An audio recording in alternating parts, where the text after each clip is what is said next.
Lucky Bhaskar പടം. അതായത് ഒരു തിയേറ്റർ എക്സ്പീരിയൻസ് കിട്ടുന്നൊരു പടം, അങ്ങനെയാണ് പറയുന്നത്. പിന്നെ പടത്തിൽ മെയിനായിട്ട് എടുത്തു പറയേണ്ടത് ദുൽഖറിൻ്റെ പെർഫോമൻസ് ആണ്. പുള്ളിക്കാരൻ ഗംഭീരമായിട്ട് ചെയ്തിട്ടുണ്ട്.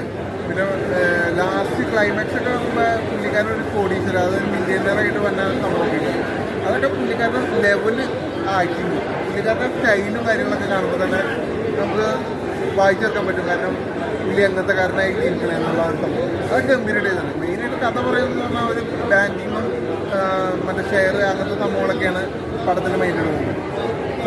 സൗണ്ട് എഫക്റ്റ് ഗംഭീരമായിട്ട് വന്നിട്ടുണ്ട്. അതേപോലെ BGM ആയാലും ഇപ്പോൾ ലക്കി ഭാസ്കർ എന്ന് പറഞ്ഞ തീം മ്യൂസിക് കാര്യങ്ങളുണ്ട്. അതൊക്കെ വരുമ്പോൾ നമുക്ക് തിയേറ്ററിലേക്കും ഇരുന്ന് കാണുമ്പോൾ ആ ഒരു എങ്ങനെ പറയാം, ഒരു തിയേറ്റർ ഒരു സൗണ്ടിൻ്റെ ഇമ്പാക്ട് അത് ശരിക്കും കിട്ടിയിട്ടുണ്ട്. പിന്നെ അത് മെയിനായിട്ട് പറയേണ്ടത് പടം ത്രൂ ഔട്ട് കാണുമ്പോൾ നമുക്കൊരു ഫ്രഷ്നെസ് ഫീൽ ചെയ്യും. ആ സംഭവം എനിക്ക് ഈ പടത്തിൽ നിന്ന് കിട്ടിയിട്ടുണ്ട്. എന്തായാലും മലയാളത്തിലേക്ക് പുള്ളിക്കാരുടെ ഒരു തിരിച്ചുവരവ് ആഗ്രഹിക്കുന്നുണ്ട്. അത് ഇതേപോലെ ലെവൽ വരാണെങ്കിൽ ഗംഭീരമായിട്ട് കലക്കും. ഇതേപോലെ അല്ലെങ്കിൽ ഹൈ ലെവലിൽ ഒരു സ്ഥാനം വന്നിട്ടുണ്ട് ബിലാൽ. അപ്പോൾ അതിനൊക്കെ ഉള്ള കാത്തിരിപ്പ് ഉണ്ടാവും. എന്തായാലും പടം ഗംഭീര പടം.